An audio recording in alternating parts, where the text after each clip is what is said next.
Cátedra Internacional de Opinión Pública, José Antonio Meyer Rodríguez.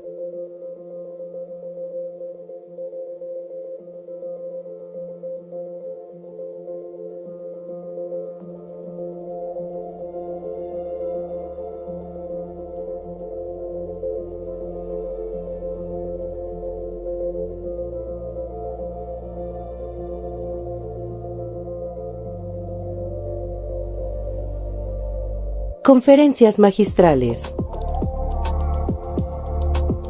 Paneles de análisis y discusión. Presentación de libros.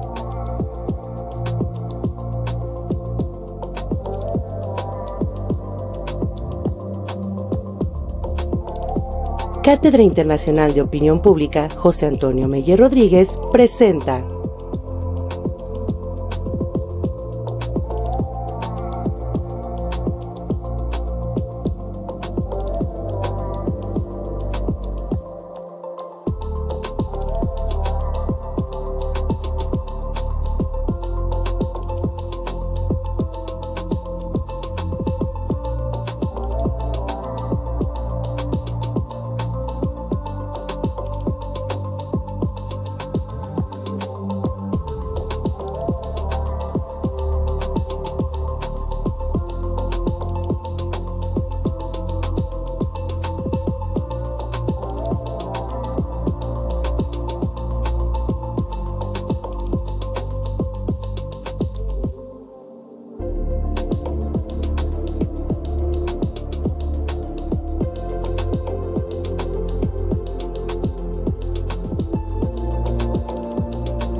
Gracias. Buenas tardes a todas y a todos. Les damos la más cordial bienvenida a la Cátedra Internacional de Opinión Pública José Antonio Meyer Rodríguez. En esta ocasión vamos a tener el panel El reto de las encuestas para las elecciones de 2027. Vamos a tener aquí con nosotros a varios panelistas. Le voy a dar la palabra en primer lugar al maestro Álvaro Mejía Vilés, pero primero voy a dar su semblanza, una pequeña semblanza. Él es actuario del ITAM, maestro en estadística de la Universidad de Warwick y maestro en opinión pública de la Universidad de Essex.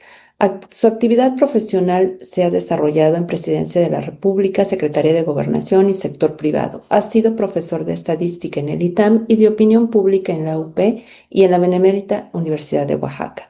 Actualmente es socio director de Think Data, Compañía Nacional de Consultoría en Ciencia de Datos, Investigación de Mercados y Opinión Pública, en donde se diseña, dirige y ejecuta estudios sobre satisfacción, imagen, salud de marca, participación de mercados, reputación corporativa, investigación de medios, opinión pública y comportamiento electoral.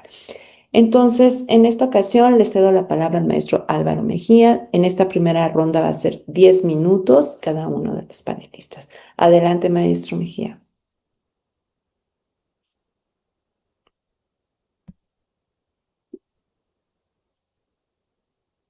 Creo que no nos escucha. No le estoy escuchando. Perdón, ¿ahí me escucha? Ahora sí, ya. Muchas gracias. Y Yo le voy a avisar 2 minutos antes de que terminen los 10 minutos. perfecto, ¿se puede ver mi pantalla? Claro, se ve perfecto. Gracias. Tengo esta pequeña presentación nomás para ir guiando la discusión. Claro. Y cualquier comentario, etcétera, es bienvenido. Gracias. La presentación Adelante. está dividida como en dos grandes rubros. Este reto que enfrentan las encuestas o algunos de los puntos que creo que pueden enfrentar las encuestas en 2027, y lo divido en dos, unos que tienen que ver con retos un poco más externos, no tanto propios de la metodología de las encuestas, sino más bien de las condiciones del país, etcétera. Y luego un segundo punto en donde sí hablamos ya temas metodológicos un poco más internos de las encuestas. Y pues el primer punto que quisiera tocar, seguramente lo platicarán también mis compañeros, es pues la jornada compleja que se anticipa para el 2027, donde habrá muchísimas elecciones concurrentes, gobernaturas, diputaciones, ayuntamientos y posiblemente hasta revocación de mandato. ¿Y esto por qué es un reto para las encuestas? Pues porque hay que medir todo, o al menos eso quisiéramos nosotros, que tuviéramos trabajo de todo, pero digamos que los usuarios y los clientes de las encuestas pues quieren saber sobre las preferencias para las distintas pistas, ¿no? Tanto de gobernador, pero tal vez su alcalde, pero tal vez su diputado federal o su diputado local.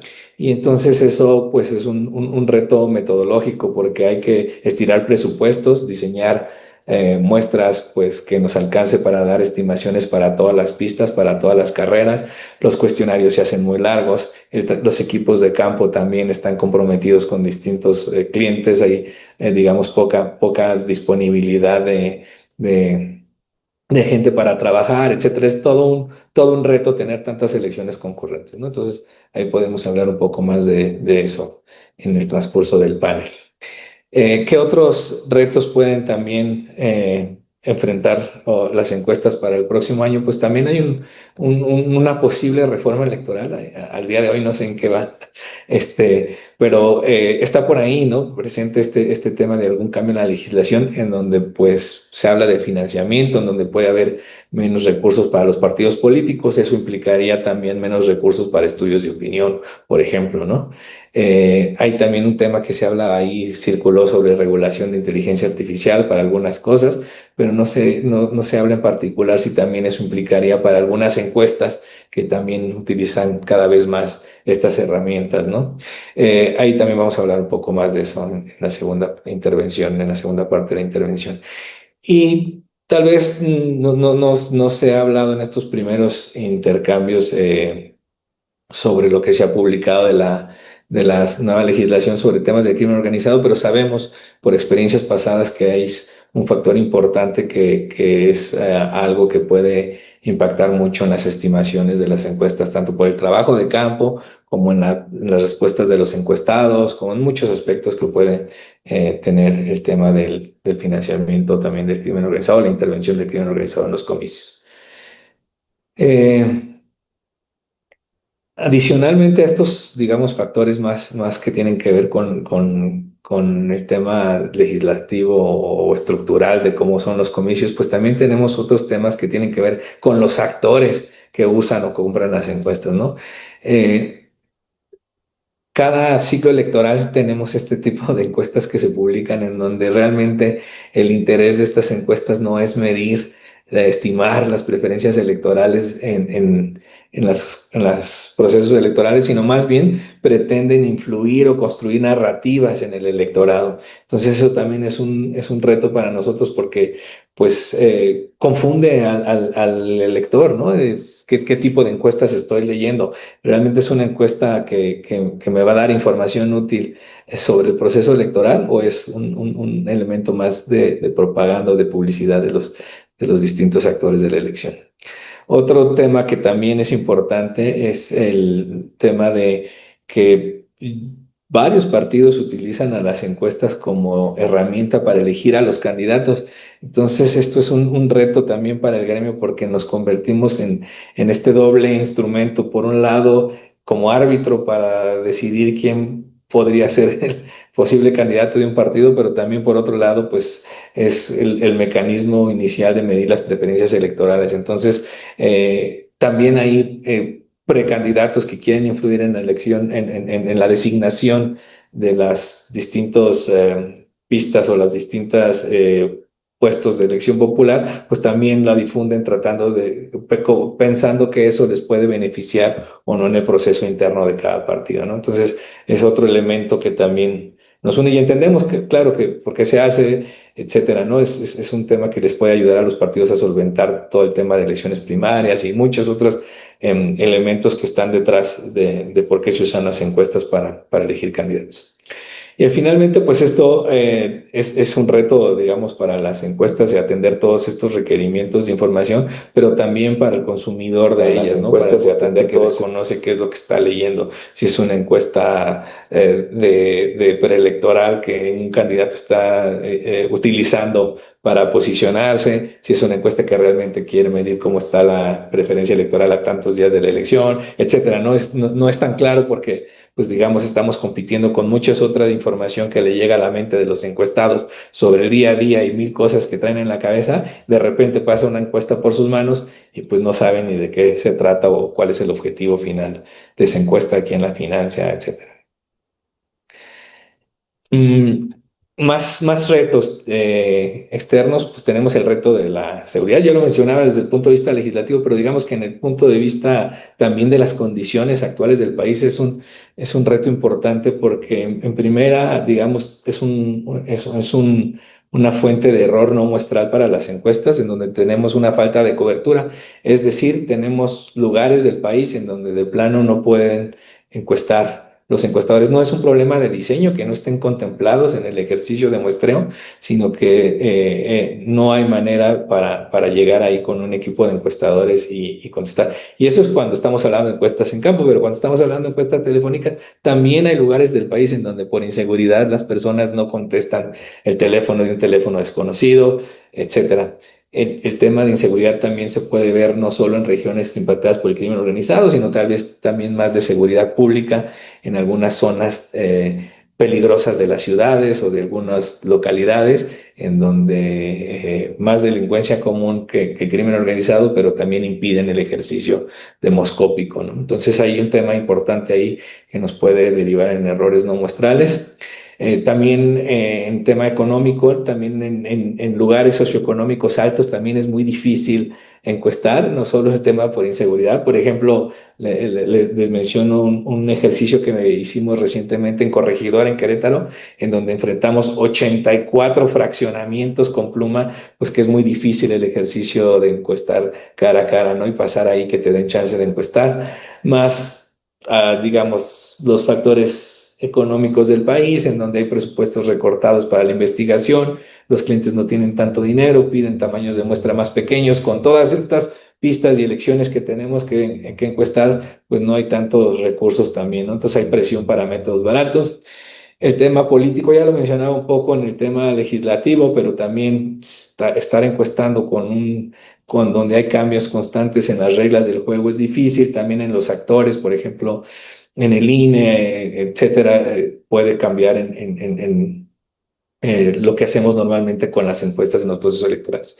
Y finalmente también hay factores sociales en donde tenemos pues tal vez algo de desconfianza de la ciudadanía en las encuestas, se confunden a los encuestadores con digamos, tal vez miembros del gobierno, el tema de la interacción con los programas sociales, fragmentación informativa. 2 minutos.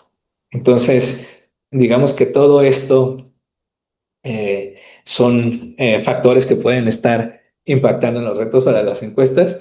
Y pongo aquí un título de Estamos encuestando en un clima caliente, parafraseando a un profesor mío que hizo un paper sobre haciendo encuestas de salida en un cold climate, que era en Inglaterra. Pues yo diría que ahora sería un ambiente caliente en México, porque no solo todo este cóctel de factores que estaba mencionando, pero pues también tenemos algunos que son propios de los encuestados, ¿no? Hay tema de falsificación de preferencias, el famoso misreporting, otro error no muestral que nos impacta, en donde las personas declaran preferencias distintas a las que tienen, nos mienten en las respuestas por presión social, por riesgo, por inseguridad, por algunas otras cosas que mencionaré en la siguiente intervención.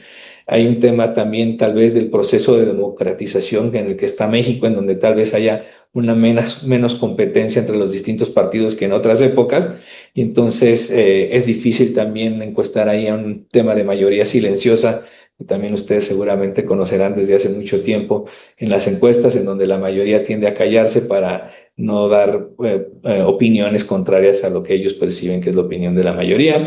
Ya les mencionaba también el tema del encuestador como miembro del gobierno, en donde los encuestados sospechan que el encuestador viene de parte del gobierno y entonces contesta pensando lo que les gustaría escuchar al encuestador más que lo que realmente opina. Entonces, creo que hasta aquí puedo tener la primera intervención y dejamos ya los factores más internos para la que sigue. Muchísimas gracias, maestro. Gracias. Claro, Mejía, te agradezco. Vamos a seguir el mismo orden que trae el cartel, entonces, bueno, seguiría, ahorita voy a a leer una breve semblanza del maestro Felipe de la O. Felipe de la O es maestro en Administración Pública por Harvard, maestro en Periodismo por el CIDE y maestro en Dirección de Empresas por el IPADE. Estudió Ciencia Política en el ITAM y Psicología en la UNAM. Actualmente es candidato a doctor en Ciencia Política por el CIDE. Ha sido oficial de operaciones en mejora del ambiente en negocios para el Banco Mundial, consultor de comunicación para UNESCO y consultor en educación también para un organismo internacional. Fue coordinador del Centro de Opinión Pública y coordinador de planeación en divulgación de la ciencia en la UNAM. Se desempeñó como gerente de asuntos públicos para Philip Morris y obtuvo el premio Excellent Award. Ha sido subdirector de Catastro y director ejecutivo de Copladem y fue electo primer regidor de Tlalnepantla de Vaz, que es su ciudad natal. Ha coordinado proyectos innovadores como Voto Informado en la UNAM. También encuestó a miles de candidatos a puestos de elección popular entre 2015 y 2022. Fue líder del programa piloto de apoyo al periodismo en la UNESCO y su curso como Hacer una tesis en Coursera tiene más de 252,000 inscritos a la fecha. En el PAN fue director fundador de Acción en Plenitud en el CEN y en el Estado de México. Director de Opinión Pública en el CEN, candidato a diputado federal suplente y varias veces miembro de este consejo. Sus líneas de investigación son opinión pública, ciencias del comportamiento y desinformación. Actualmente, su línea de investigación pues, es sobre opinión pública en torno a la democracia en América Latina. Le doy la bienvenida y le doy la palabra al maestro Felipe de la O. Tendrá 10 minutos y faltando 2 minutos yo le aviso, maestro.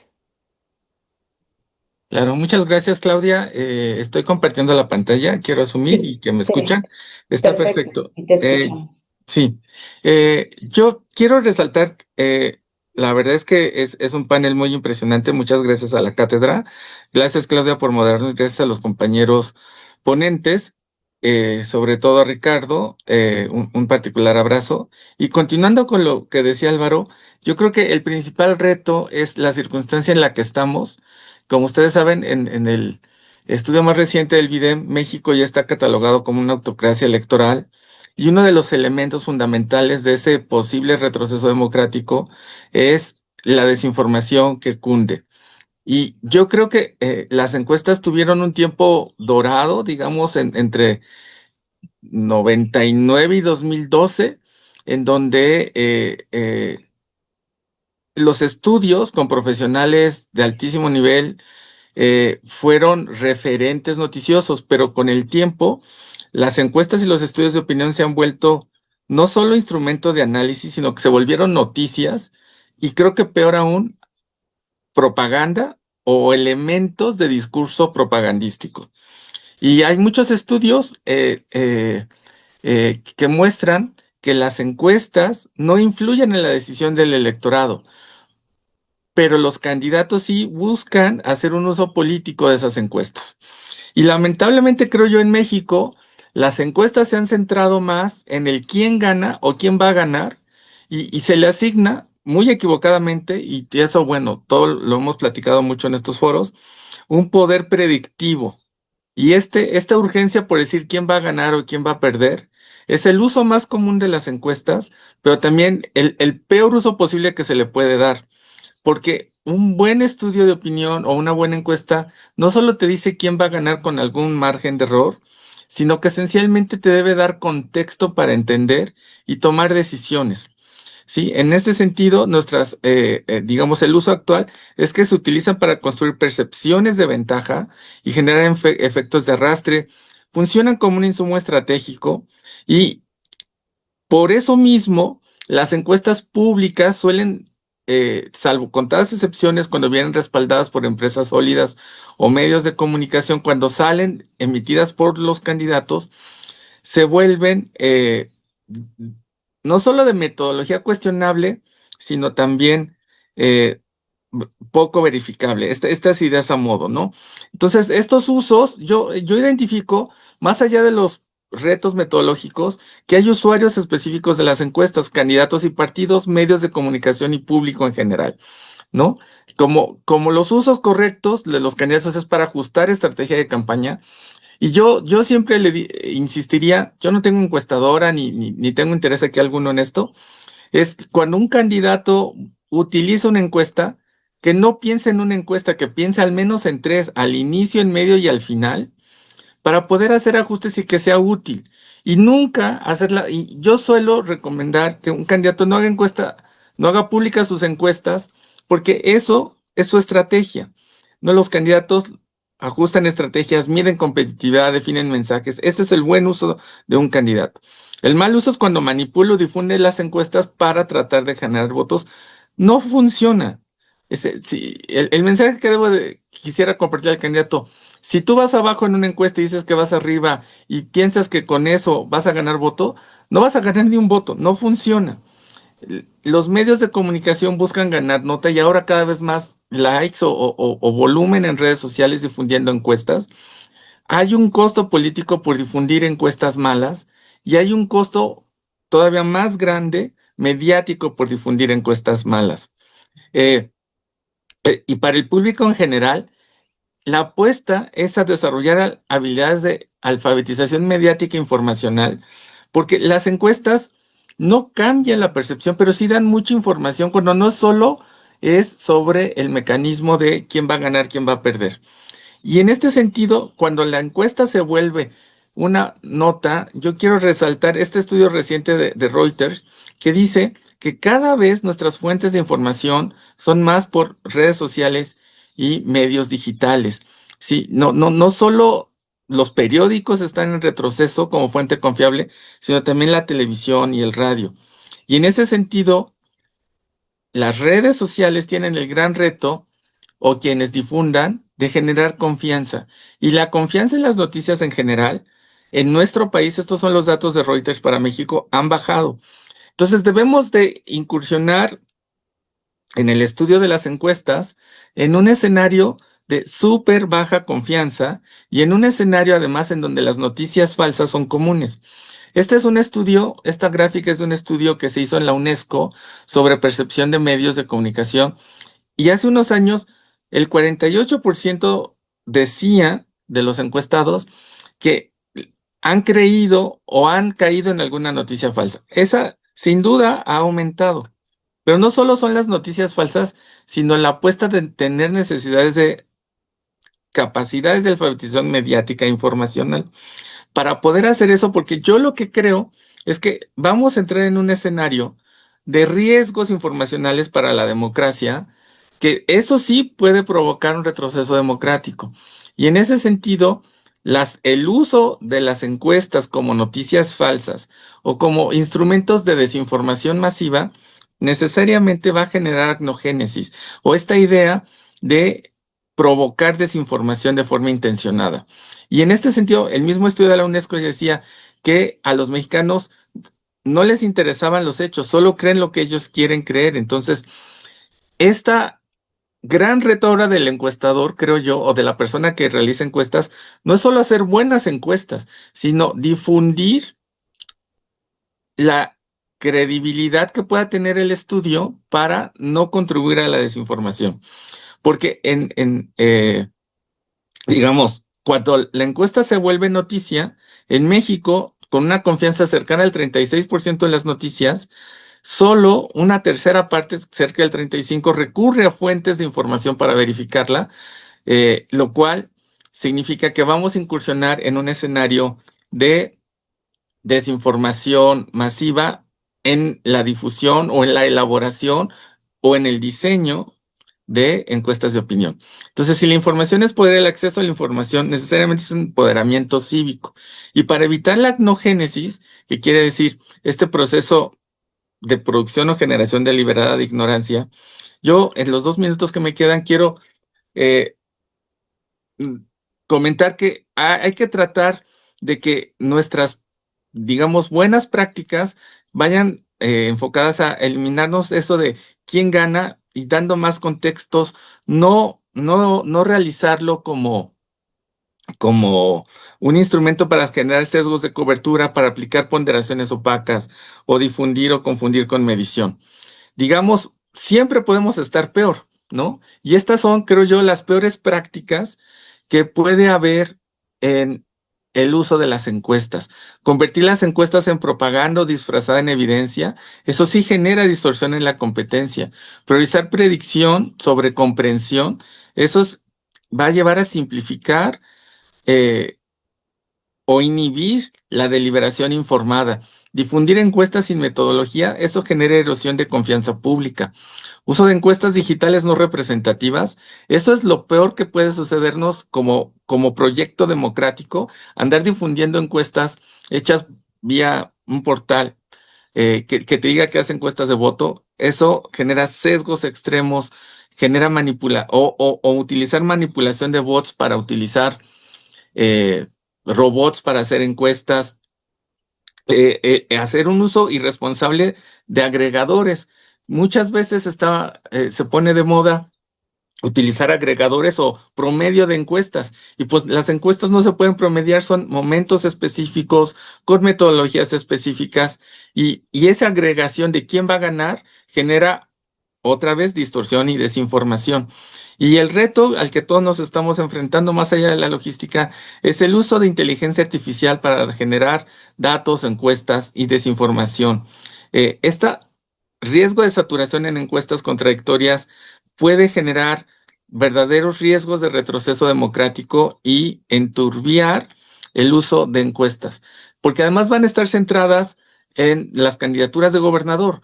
Y entonces, este reto es cómo generar buenos instrumentos o cómo generar confianza en los instrumentos de opinión, y eso lo puedo comentar en el siguiente bloque brevemente. Muchas Muchas gracias gracias. para cumplir. Gracias, Felipe de la O. No te interrumpí porque tú llevabas tu tiempo. Muchísimas gracias. Te agradezco. Bien, pues en tercer lugar, voy a leer una breve semblanza del maestro Ricardo de la Peña. Ricardo de la Peña fue Premio Nacional de Economía Política Juan F. Noyola en 1981, otorgado por el Colegio Nacional de Economistas de México, doctor honoris causa por la Comisión de Acreditación de la Calidad de la Educación de España en el año 2022. Sociólogo por la Facultad de Ciencias Políticas y Sociales de la Universidad Nacional Autónoma de México, diplomado en Análisis Político por la Universidad Iberoamericana en Economía Aplicada, por el Instituto Tecnológico Autónomo de México y en Política Internacional por el Instituto Cultural Helénico. Ricardo ha sido responsable de más de 600 estudios públicos por encuesta desde 1990, entre ellos la serie trimestral de encuestas nacionales de seguimiento de la opinión ciudadana para el análisis de la gobernabilidad en México, realizada junto con GEA, Grupo de Economistas Asociados, desde 1998 hasta 2024. Es autor de más de 30 capítulos en libros académicos y más de 50 artículos en revistas especializadas. Entre sus textos más recientes se encuentran 15 años de estabilidad en la conversión de votos en asientos en la Diputación Federal en México, 2009-2024, en la Revista Mexicana de Derecho Electoral, del Instituto, de Investigaciones Jurídicas de la UNAM. Cambios en la polarización partidista en el mundo, 2000-2019. En la Revista Mexicana de Estudios Electorales. Esto es en el año de 2025. Desde 2018 es columnista de La Silla Rota y colaborador mensual entre este país y de México Social. También recientemente ha publicado artículos en Letras Libres, Nexos, Voz y Voto, entre otros medios. Le doy la palabra al maestro Ricardo de la Peña, 10 minutos. Te aviso 2 minutos antes, Ricardo. Adelante. Claudia, gracias por tu moderación. Gracias a Felipe, gracias a Luis, gracias a Álvaro por la compañía en esta mesa. Voy a compartir pantalla.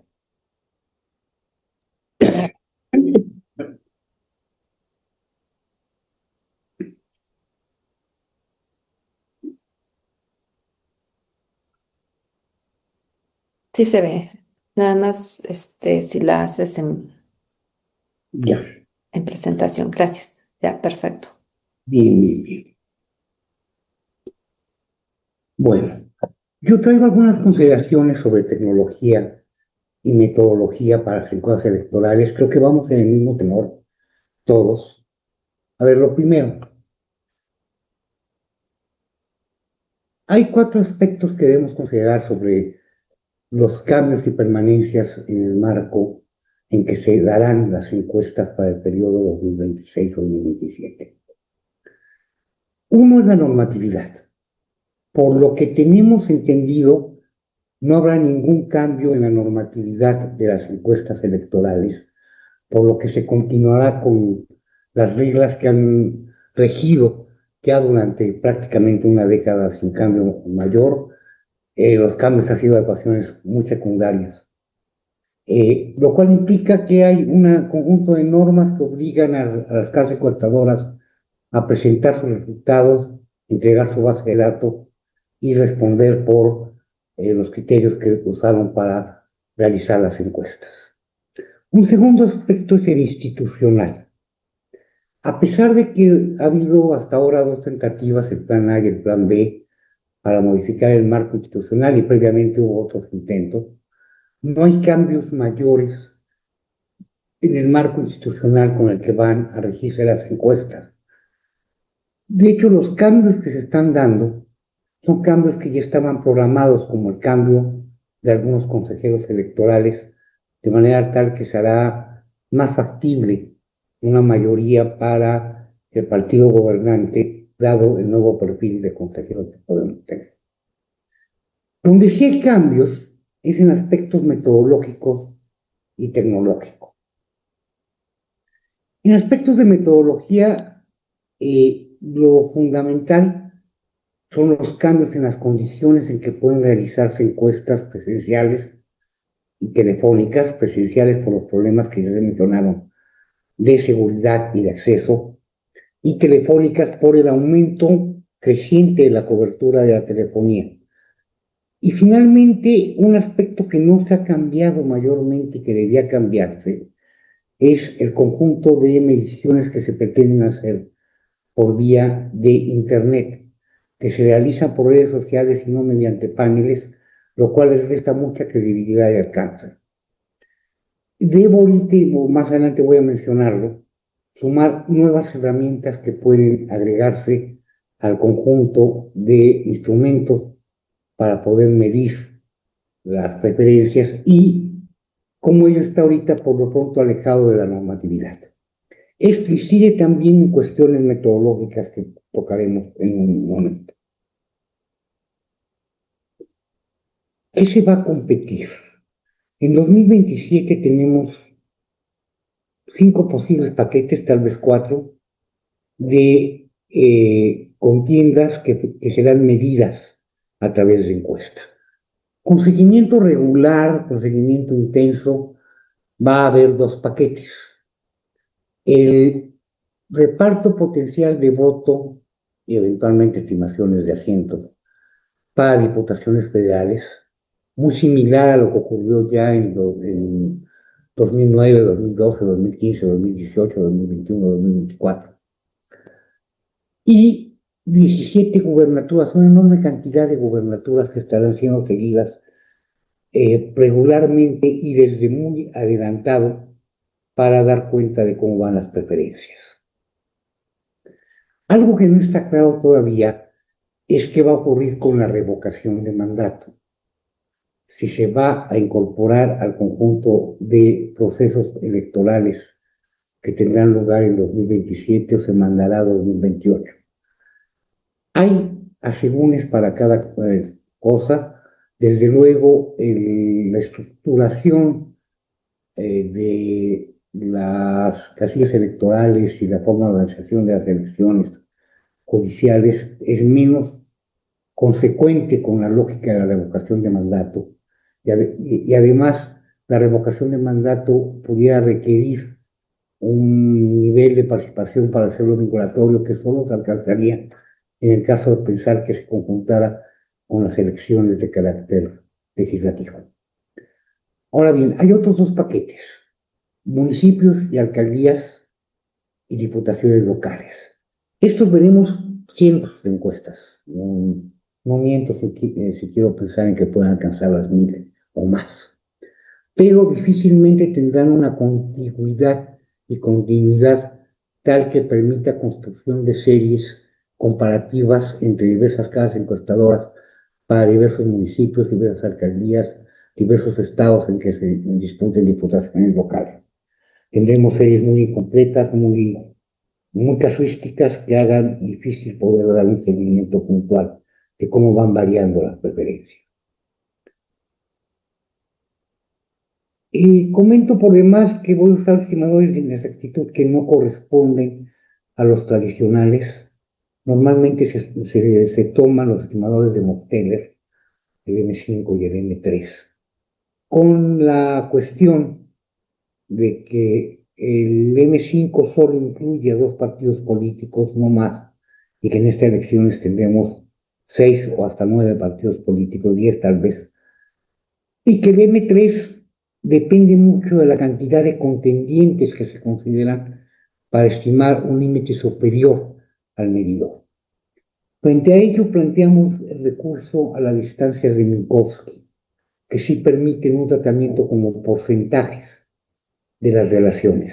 El estimador de ventaja, que también considera dos partidos políticos y que lo plantearía al M5, y sobre todo el estimador de inexactitud total, que partiría a la mitad la diferencia entre la estimación y cada partido político, que daría lugar a una estimación de 0 al 100, constante, no importando cuántos contendientes participan. Como comentábamos ya antes, pero para precisarlo más, hay varios modos de aproximación por encuesta. Tres de ellos podríamos decir que se aproximan a lo probabilístico con sus asegúnes, y uno en México claramente está distante de lo probabilístico. Ninguno alcanza la totalidad de electores. Hay encuestas en vivienda o entrevistas presenciales que alcanzan entre un 90 y 95% en el mejor de los casos, más bien cercano a 90%, porque no permite la incorporación de núcleos poblacionales que están cercados por barreras de acceso o en áreas donde la seguridad es de tal forma reducida que el riesgo de incorporar entrevistadores de forma presencial es demasiado alto para pagar. A diferencia, las telefónicas también están alcanzando un 90% de cobertura actualmente y casualmente no coincidente con la vivienda, las entrevistas a zonas bloqueadas e incluso inseguras pueden ser más fáciles por teléfono y responde más la accesibilidad a criterios socioeconómicos y de movilidad de la población. Hay dos tipos de telefónicas. Las entrevistas personales, donde hay un operador personal que realiza la entrevista y recaba la información y da 2 minutos, Ricardo. pase a los datos que se acopian, y las robóticas, que son sistemas automatizados de cobertura de la población, que normalmente son entrevistas muy cortas, con pocos reactivos, y que, aunque alcanzan la misma población que las personales, tienen la característica de ser más frías en el trato entre la persona y el operador, en este caso una máquina.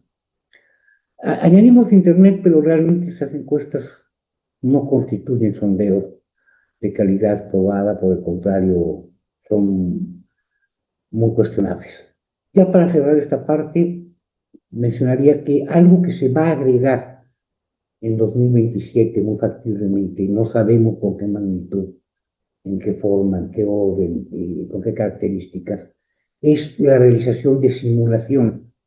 Esto es, mediciones que no van a ser completas, referidas a tomas de datos directos sobre población actual, sino que toman parte de población actual y ajustan los datos a partir de modelos de simulación que permiten un seguimiento más estrecho en el tiempo, pero con la adopción de supuestos más complicados.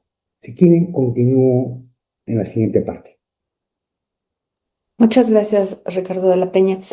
Te agradezco.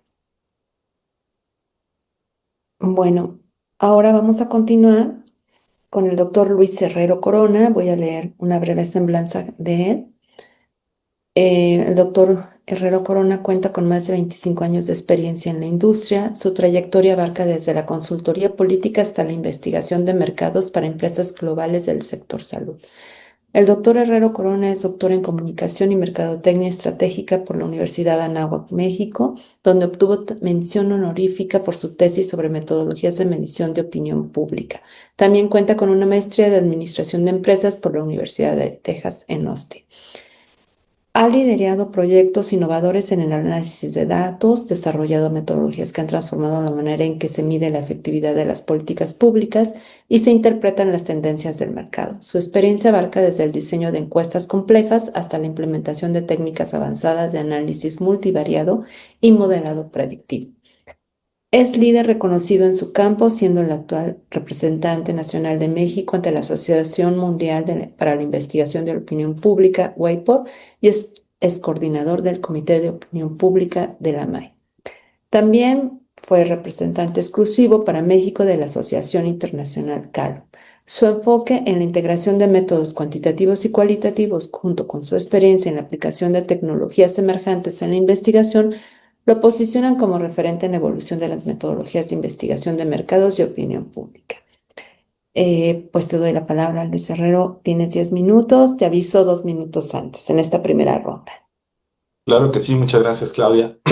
Y bueno, pues gracias a la cátedra, José Antonio, Ricardo, por la invitación. Siempre es un gusto compartir con ustedes y bueno, pues espero también que los que nos ven en vivo y luego los que nos revisan en la grabación, pues encuentren valor en estas contribuciones que hacemos y debates que proponemos en la mesa. Pues, el día de hoy quiero compartirles un punto de vista, digamos, relacionado con nuestro panel, pero que tiene otro enfoque.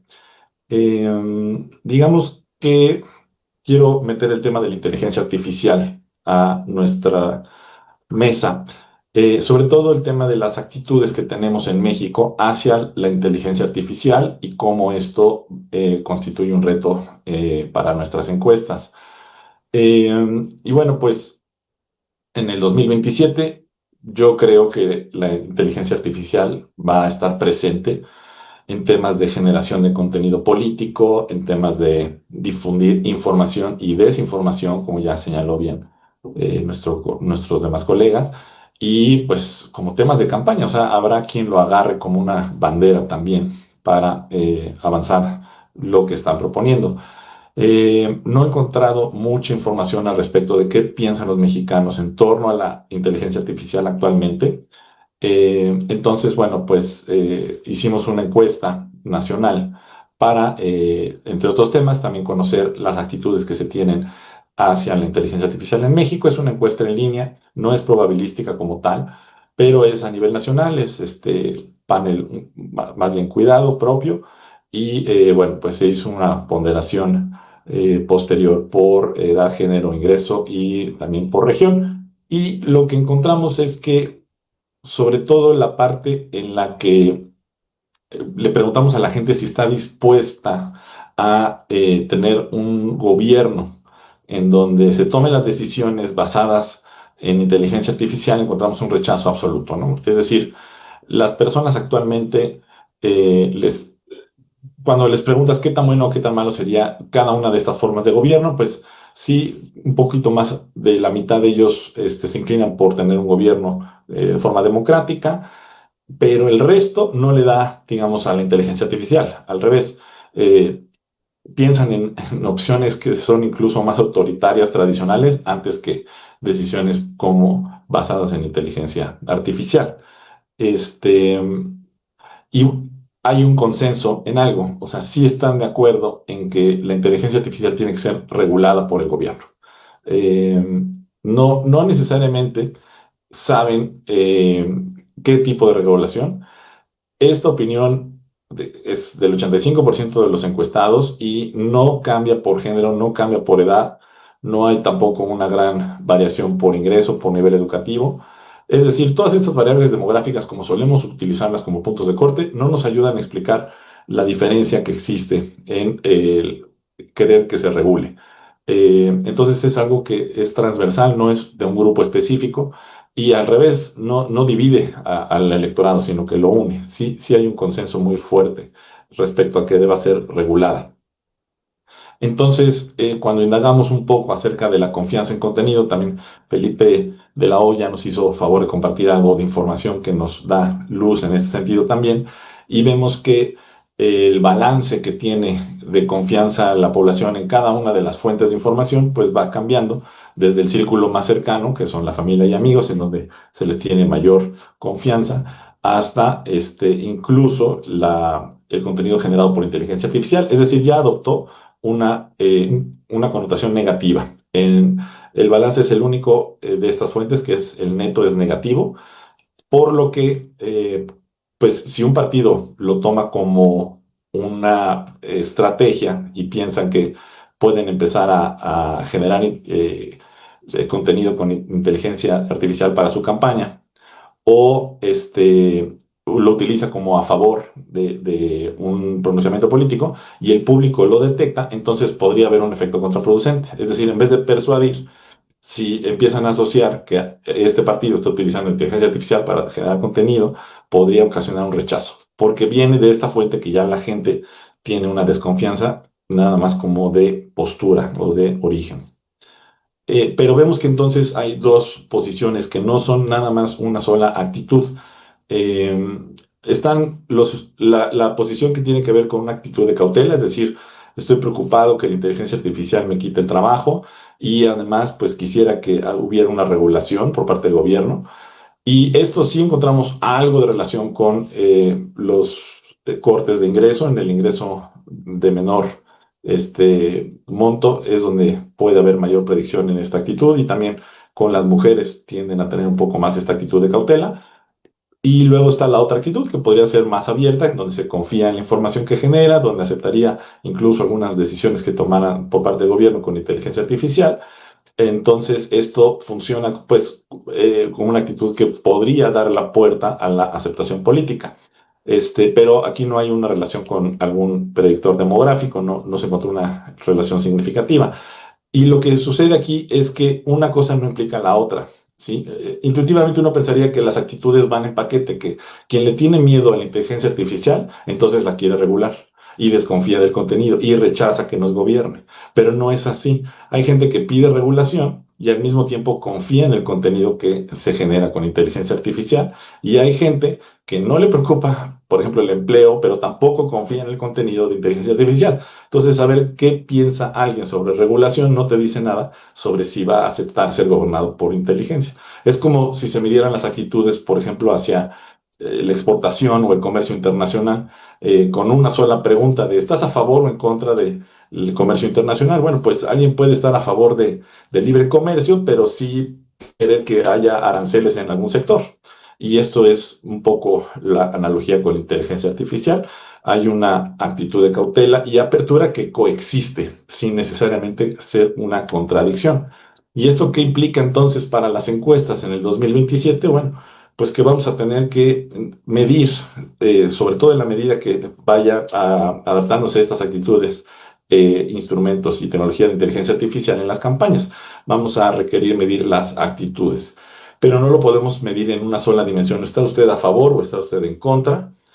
Como una estructura unidimensional, sino necesitamos considerar dos dimensiones al menos, porque pues querer regular la inteligencia artificial y estar dispuesto a confiar en ella son cosas distintas. Entonces, si solamente medimos una, vamos a perder la otra. Entonces, bueno, hasta aquí voy a dejar mi intervención para guardar lo demás para la siguiente. Todavía tenías 3 minutos. Sí, Bueno, mejor. muchas gracias. Porque si no se va a quedar a la mitad del... Bueno, muchas gracias. Gracias. A ver, tenemos, perdón, Ricardo, es que no ha llegado Alejandro Moreno. Entonces, no sé, habíamos pensado que la segunda ronda fuera de 5 minutos, pero creo que llevamos muy buen tiempo. ¿Hacemos una segunda ronda de también 10 minutos, les parece? Me parece a mí. Ok, entonces volvemos a iniciar con el maestro Álvaro Mejía. Le doy la palabra. Tendrá 10 minutos y yo aviso 2 minutos antes.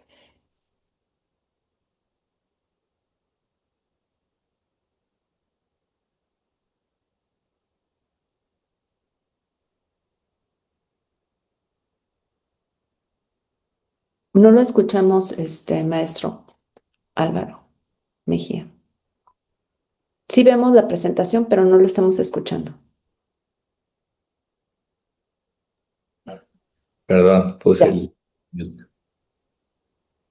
La presentación ahora ya no la vemos, pero ya te escuchamos. Un segundo. Sí, gracias. Ahí está, ¿verdad? Ahora Ya sí. está lista. Entonces, 10 minutos y yo aviso 2 minutos antes. Gracias. Gracias. Bueno, pues retomando un poco el punto donde me quedé, mencionábamos todos estos condiciones y retos que enfrentaban las encuestas ante la situación actual del país y algunos actores, y tal vez la pregunta que surge es, ¿y esto en qué impacta a las encuestas? ¿En dónde está el reto para las encuestas? Bueno, pues tenemos varios fuentes de error para las encuestas. Ya sabemos que todas las encuestas por muestreo tienen errores, tanto muestrales como no muestrales, pero todos estos retos tienen un impacto importante que puede llegar a ser un efecto grande y que causen sesgos importantes en las estimaciones. En el tema de seguridad, la falta de cobertura puede tener un impacto grande si es que las preferencias electorales están asociadas con esta falta de cobertura, con zonas en donde hay más inseguridad, que tengan preferencias electorales distintas a zonas en donde hay más seguridad. La no respuesta, por ejemplo, tanto total como parcial, es decir, las personas que nos rechazan por completo abrir la puerta o contestar el teléfono o contestar la encuesta online, y las encuestas que las personas que ya logramos contactar, pero que además en la encuesta, digamos, perdón, te estoy dando cuenta que no tenía la cámara prendida. Pero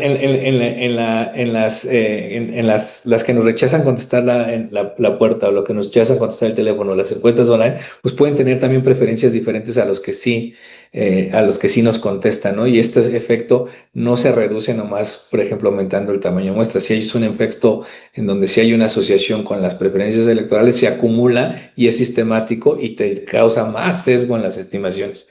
El tema que mencionábamos del falseamiento pues, puede llegar a ser muy alto, y hay un estudio del colega Yamil Nares en donde documenta con un ejercicio de deseabilidad social hasta 10 puntos porcentuales en sesgo en las estimaciones. Entonces, si no consideramos todos estos posibles retos y fuentes de error, pues vamos a tener problemas con nuestras estimaciones. Sí es algo que tenemos que considerar tanto para el diseño de los estudios, para la ejecución del estudio y para la generación de las estimaciones, ¿no? Que es hacia donde va la segunda parte de la presentación.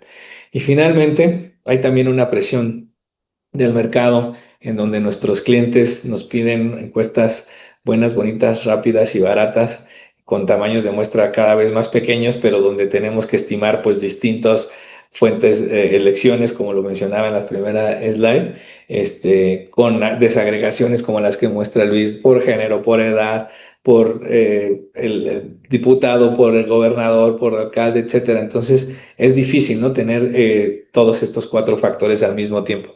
Esto nos lleva a que tenemos que buscar pues elementos en las metodologías y en esta evolución metodológica constante para atender este requerimiento del mercado sin sacrificar rigor estadístico y metodológico. Ese es, digamos, uno de los grandes retos. Y entonces eso abre la puerta, digamos, ya a esta segunda parte de la intervención, en donde cuáles son estos métodos, estos retos metodológicos constantes o cambios metodológicos constantes que podemos enfrentar y atender para poder generar mejores estimaciones.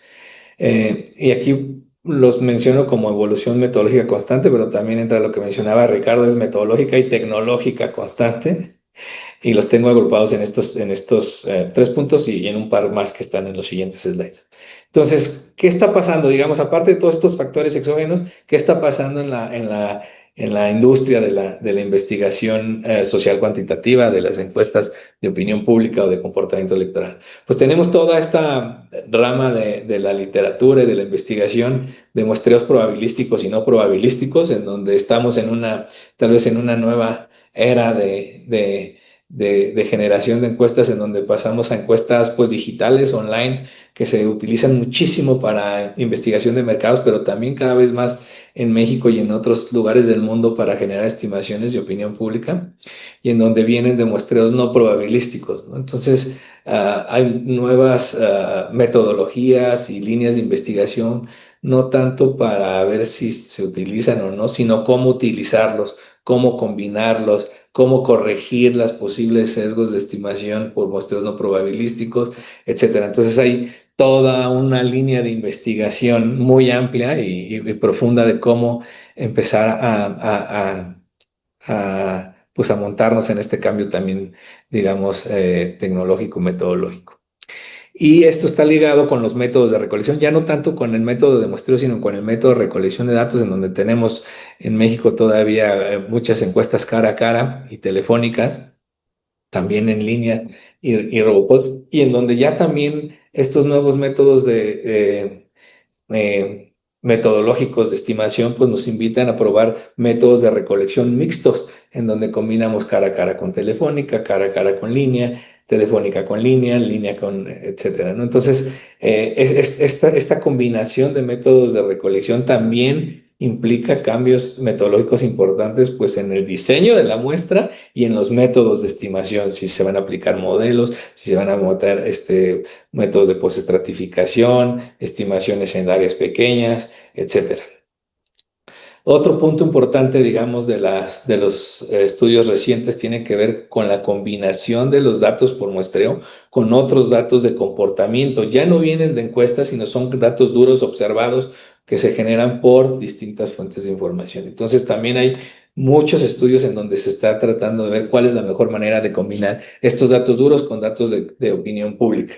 Entonces pensemos que también de cada uno de los encuestados podemos tener información adicional que no vienen generalmente de las encuestas, o tenemos datos de comportamiento grandes que queremos combinar con datos de encuestas. Entonces también toda una tema metodológico pues complejo y con muchas líneas de investigación hacia adelante. Ya lo mencionaban también mis colegas panelistas, está este reto adicional, digamos, ya no solo de los datos de comportamiento, las distintas fuentes de información que vamos a combinar, sino también las herramientas de inteligencia artificial, y yo lo pondría aquí como en todos los procesos de la encuesta, o en muchos de los procesos de la encuesta. Estamos en la industria de opinión pública y de investigación de mercados utilizando herramientas de inteligencia artificial para diseñar las encuestas, para generar cuestionarios, para objetivos, etcétera, digamos, en la parte del diseño metodológico del estudio.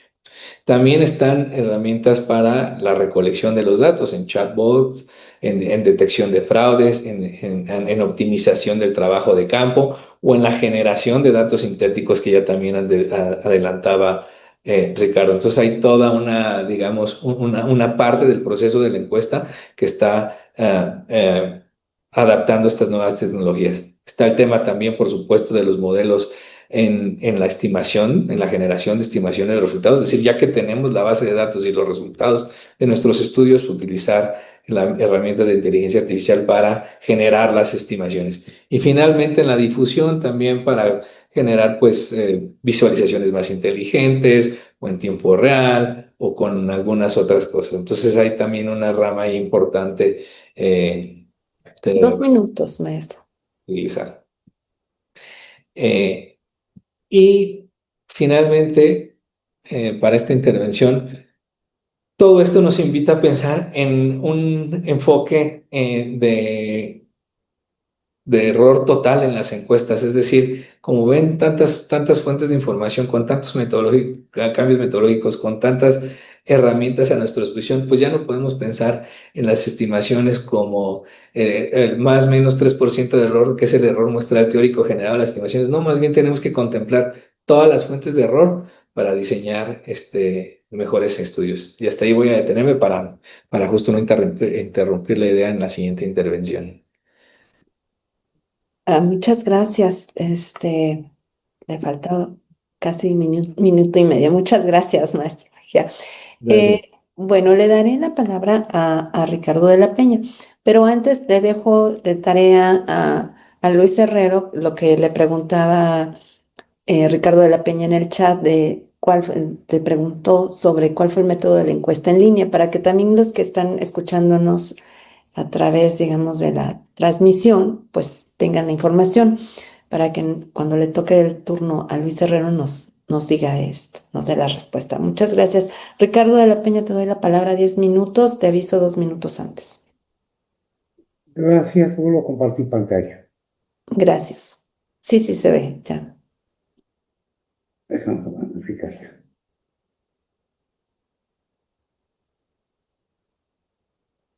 Ok. A ver, para las elecciones federales de 2024, se detectaron un total de 50 casas encuestadoras distintas, de las cuales solo el 26%, la cuarta parte, correspondían a encuestas presenciales. La mayoría correspondía a encuestas telefónicas, fueran personales, robotizadas, y un tercio a encuestas digitales. Sin embargo,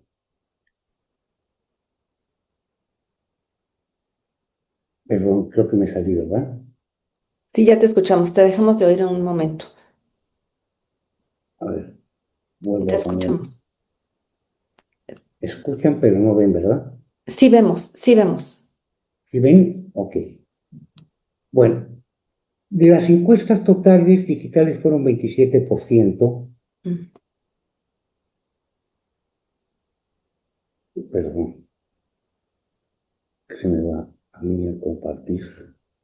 Estamos viendo la pantalla, ¿eh? Y te estamos escuchando.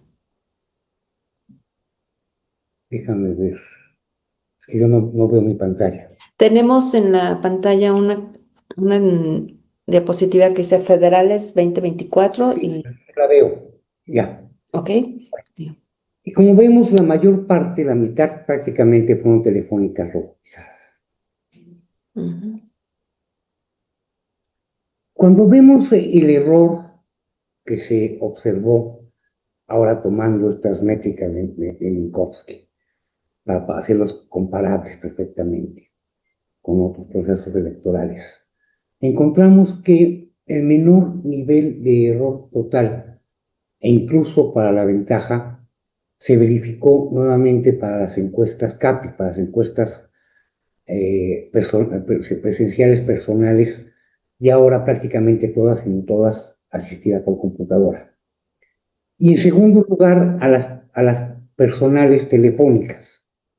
Cuando en vez de ocupar a una persona para hacer entrevista, se ocupa un sistema automático, sea mediante telefonía, bien mediante acceso por redes sociales, el error se incrementa sensiblemente, pasa del 6%, 7% a más del 10%. Ahora bien, en 2024 ocurrió un fenómeno peculiar. Las encuestas más próximas a la elección no fueron necesariamente las más certeras. De hecho, a nivel nacional, el margen de ventaja estimado para el ganador en encuestas presenciales en particular y de todas las nacionales en general se fue decrementando a medida que pasaba el tiempo a partir del inicio del año, no de la campaña, sino del año, de forma tal que terminó cerrando en torno a 22-23%, contra el 33% que efectivamente se dio, una subestimación de 10% de la ventaja, que es significativo y sobre todo que sorprende que había sido bien medido durante el periodo previo a campañas electorales, como nosotros mal medido durante el proceso electoral. Comento, en las estatales la diferencia también se da, pero es de otro tipo y varía de estado a estado. Y lo que encontramos es que hay una sistemática menor estimación de ventaja para el partido mayoritario, para Morena y aliado. En encuestas realizadas de manera presencial y telefónicas personales que en encuestas automatizadas. Aunque algunas automatizadas sí conllevaron un registro de diferencias más significativas. Aquí vemos los dos seguimientos federales que se dieron en el 94. Ambos subestimaban el margen de diferencia, tanto del Rubron como del Massey Collar, pero como podemos ver, sistemáticamente Rubron estimaba una diferencia prácticamente de más de 10 puntos porcentuales por encima de lo que estaba registrando Massey Collar. Esto es, la población se sometía cotidianamente a dos datos que eran contradictorios entre sí. Uno que hablaba de veintitantos por ciento de ventaja y otro que hablaba de menos de 10% de ventaja. Las estatales finales, aquí no tengo el recuento completo de todas las estatales, presento solamente las que fueron hechas al cierre y fueron la última mención de cada casa encuestadora, nos muestra que apenas una de cada 9 encuestas estatales finales a gobernador fueron de tipo presidencial, que más que la mitad fueron por internet. Esto es, la disminución de la presencia de las encuestas realizadas mediante entrevistas cara a cara que se da en el ámbito federal se refleja con mucha mayor fuerza en las estatales, y las encuestas por internet, por ser buenas, bonitas y baratas, por ser bonitas, rápidas y baratas, fueron premiadas con más de la mitad de incidencias en las encuestas finales. Como vemos, la diferencia entidad federativa por entidad federativa en que hubo elección es muy distinta. Guanajuato y Ciudad de México, incluso Jalisco, tuvieron márgenes de error reducido, mientras que entidades como Chiapas, Tabasco y Veracruz tuvieron altos márgenes de error. No se puede homogeneizar el margen de error por entidad federativa, no solo por estas diferencias en el error promedio, sino también porque las casas encuestadoras que participan en el stock de encuestas finales para cada entidad no son las mismas. Muchas gracias. Muchas gracias, Ricardo. No ocupaste los 10 minutos, vamos bastante bien. Y bueno, le voy a dar la palabra a Felipe de la O porque no seguí el mismo orden. Lo bueno es que tenemos tiempo.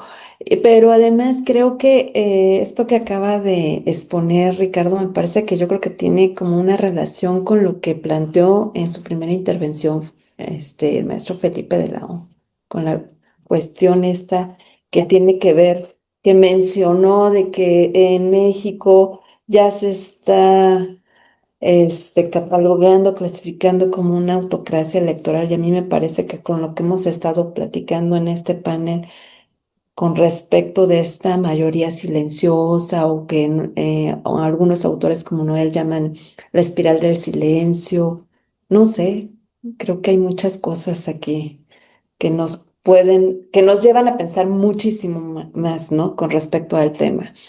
Perdón, entonces le doy la palabra a Felipe de la O. Gracias, Claudia. Sí. Bueno, si creemos en las tendencias, lo que decía de la autocracia electoral, pues es el estudio de Bidem y bueno, pues ese y muchos otros estudios dicen que estamos mal, pero pues hay que disfrutar el momento porque todo parece indicar que vamos a estar peor, ¿no? Entonces, hoy estamos mejor que mañana. A menos, claro, que eh, una democracia no se hace con buenos candidatos, una democracia se hace con buenos ciudadanos. Y yo creo que uno de los grandes problemas que tenemos en nuestra democracia incompleta es que tenemos una democracia de electores y de candidatos que le apuestan a conquistar rentistamente el voto de los electores. Pero pues nuestros ciudadanos, la ciudadanía, ni siquiera es imaginaria, como decía Fernando Gonzalvo en su clásico libro, sino es una ciudadanía carente de sentido de responsabilidad, porque el proceso de diálogo democrático implica involucrarse, informarse, participar, y es verdad que todas las encuestas dicen que la clase política está súper desprestigiada, pero una democracia en donde las mejores personas, el ciudadano normal, no participa en lo público, no tiene ningún futuro, ¿no? Eh, el otro día yo platicaba con Javier Aparicio, un amigo de todos nosotros, yo le decía, bueno, o sea, si no hay conciencia de clase, ¿cómo va a haber conciencia de pueblo? En una democracia lo que importa es que vote la ciudadanía y el resultado no es lo más importante es el proceso de diálogo, de información, participación y de rendición de cuentas o de petición de rendición de cuentas. Y en ese sentido, para poder participar, ¿cuál es el reto de el uso de los estudios de opinión? Ya ahorita con un poquito más de calma, pues sí, el gran reto de las encuestas que se volvieron noticia es que los candidatos, en la urgencia de ganar, pues piensan que el encuestador o el resultado del estudio es una especie de astrólogo, y yo pienso que tendrían mejores resultados recurriendo al astrólogo que a una encuesta mala. Una encuesta digital no sirve ni para la basura, porque esencialmente todas las encuestas digitales de robots lo que te dicen es quién va a ganar. Y todas las encuestas, la Mundial de Valores, las nuestras, las que nosotros hacemos, las que hace Ricardo, cada vez nos dicen más que un mayor número de personas deciden su voto la última semana o el día de la elección. Entonces, casi todas las encuestas, si solo están centradas en el estudio de quién va a ganar, pues van a tener un margen de error. Y los estudios de cómo viene la tendencia, la longitudinal, hay que tomarlas con un grano de sal. Y yo en esta parte quiero centrarme en dos elementos sustantivos que son nuevos, innovadores en el proceso de diálogo en torno de las encuestas. Sí, por supuesto, el uso de la inteligencia artificial, pero también cada vez más el uso de instrumentos o de diseños experimentales. Y eso, creo que el futuro de las encuestas pasa por una especie de acompañamiento de diseños experimentales.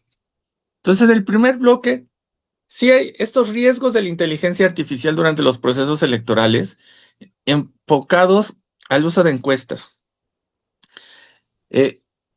Hay o sea, miren, una encuesta buena es cara, es larga, es costosa, y una buena encuesta muchas veces no te va a dar buenas noticias. Y eso no le gusta a los candidatos, no le gusta a los medios, y a veces no le gusta al ciudadano común. Pues es cuando vamos al doctor, ¿no?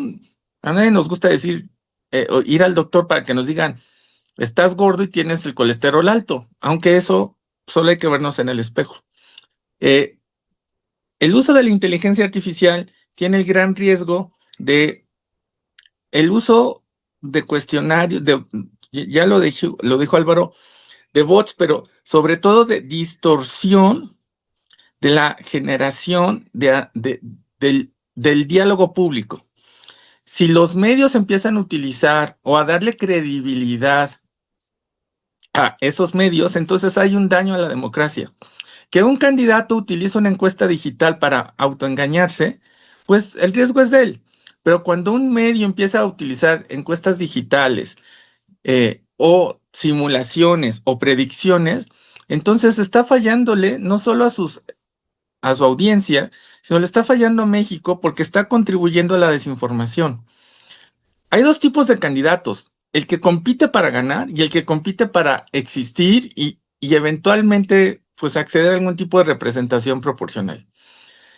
Los candidatos que compiten para ganar deben de utilizar buenas encuestas, yo insistía, siempre al menos 3, no hacerlas públicas y pedir siempre el análisis contextual, porque cerca del 20% o alrededor de eso de las personas van a decidir su voto el día de la elección. Entonces, es útil complementar con diseños experimentales la encuesta de medio y quizá la de cierre. También un riesgo importante es en la generación o el uso de agregadores automatizados y de distorsión, del ecosistema informativo, pero también de la distorsión del diálogo público entre elites. porque no hay candidato que no ande compartiendo por su WhatsApp, mira, ya estoy arriba en esta encuesta, y entonces te responde y hasta se lo manda al otro, contra el que compite, ¿no? Y el que compite, pues yo tengo mi encuesta y entonces voy arriba de ti, y entonces ya nadie creyó en esto. Eso está terrible porque se vuelve una especie de carrera de caballos en donde lo que no se entiende es que la encuesta sirve para entender al electorado, para entender lo que quiere el electorado y para poder generar un discurso y una propuesta que sea atractiva y que permita acceder a lo más difícil que es, pues, al gobierno, ¿no? Pero no quiero ser catastrofista y quiero dar un mensaje de que yo estoy cada vez sorprendido con el uso de diseños experimentales. Esto cada vez lo utilizan mucho los psicólogos, pero creo que una parte importante del futuro de la ciencia política está en el uso de diseños experimentales con arte influencia de la psicología, para poder complementar las encuestas con diseños experimentales, no solo en variaciones, por ejemplo, cuando pruebas eslogans o pruebas propuestas de política, sino para generar perfiles no solo de rasgos de personalidad, sino para generar perfiles de votantes probables, de votantes no probables y de aceptación posible de acciones y de discursos y de propuestas específicas durante la campaña. Quizá el futuro de las encuestas caras, sí, costosas, sea estudios de encuestas y diseños experimentales que permitan utilizar en la campaña instrumentos que aborden el reto de dialogar con humildad y respeto a la ciudadanía y generar así mejores propuestas y mejores instrumentos de promoción del voto, pero también de consecución. Y en esos 2 minutos que me quedan, yo sé que estoy hablando con expertos que saben mucho más que yo, pero quiero hablarle al candidato que está pensando o a la candidata que está pensando en competir y arriesgar su futuro. No uses encuestas digitales, identifica buenas encuestas, como el mejor encuestador es el encuestador en el que confías, sí, pero para que se gane tu confianza, te tiene que hablar con la verdad. Y hablarte con la verdad, pues a veces la verdad, como los periodistas, la verdad incomoda. Entonces, pide específicamente un buen diseño de levantamiento, revisa el cuestionario y yo siempre digo, pregunta por quién va arriba y quién va abajo hasta el final de la encuesta. Lo importante es, yo extraño mucho las encuestas de Ricardo porque eran encuestas que daban muchísima información de propuestas, de mensajes. Eso es lo que verdaderamente te importa, ¿no? Y que cumpla con principios de transparencia y de replicabilidad. Los de APOR, los de WAPOR, el cuestionario íntegro importa y las fechas de levantamiento. Toda encuesta va a variar entre más lejano sea del día de la elección, ¿no? Todo va a cambiar, muchas cosas cambiarán en un año. Y yo quiero cerrar con buenos deseos de que los candidatos usen encuestas como un insumo estratégico para evaluar calidad antes de difundir resultados, que eviten manipular o seleccionar encuestas y que incorporen esa información para generar mejores propuestas, para que los medios de comunicación reporten encuestas verificadas, que eviten amplificar encuestas de baja calidad o generar encuestas como agregadores y que las autoridades electorales con la limitada margen que tienen difundan y exijan credibilidad, pero sobre todo al público para que se informe, participe y tome decisiones responsables. Muchas gracias.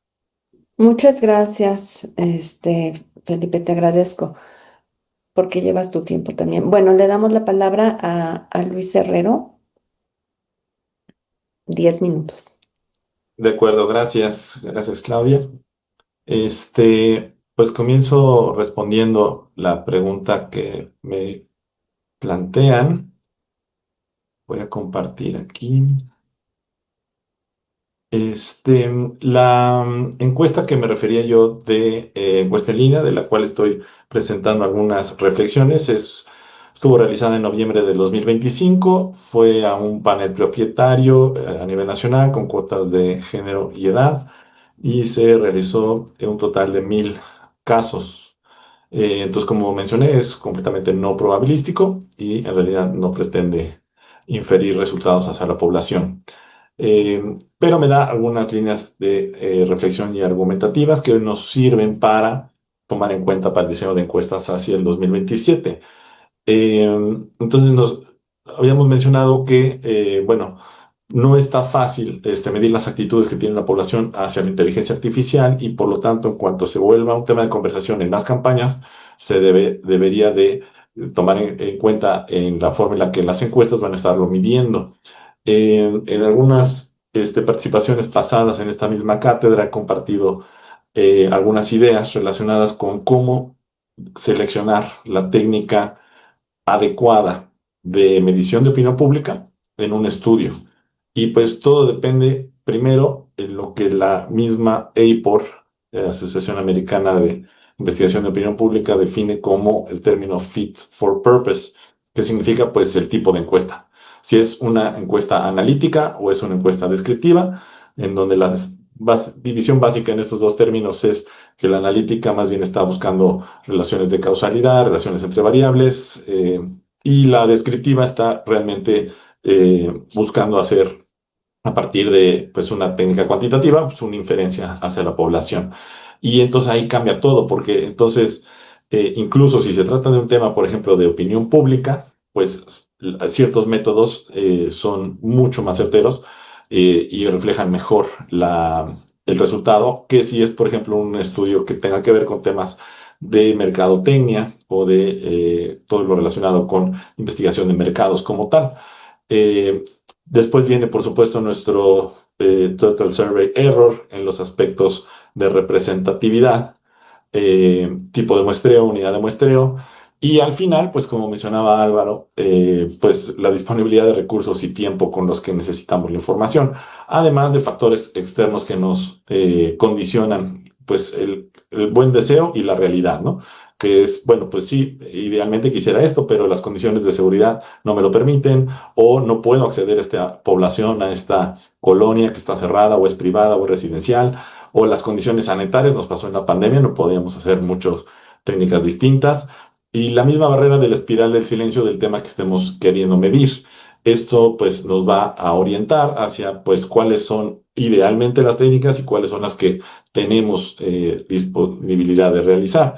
Por lo tanto, pues considerando que todas las encuestas de todas formas están sujetas a un margen de error, pues esto lo tengo que contemplar desde el diseño porque no siempre me lo comprenden mis clientes, mis candidatos o incluso los usuarios y lectores de la información porque tienen expectativas de que las encuestas predicen las conductas de una forma muy precisa como en una elección, en lugar de pues el hecho de que estén registrando más bien la opinión en un punto del tiempo. Y entonces, ¿cómo puedo seleccionar cuál es la técnica adecuada?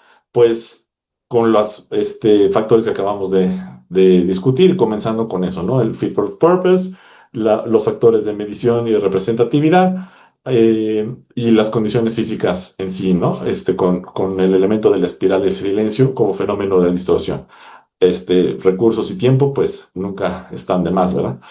Y pues esto me lleva a empezar a descartar ciertas técnicas. O sea, aquí tengo una lista de técnicas y nada más para no ir y consumir todo el tiempo, en las primeras 4 que tienen que ver con encuestas cara a cara, telefónicas, muy americana también la idea de encuestas por correo tradicional o encuestas en línea, pues tienen diferente, digamos, requerimiento en un momento dado recursos, tiempo y tasa de respuesta.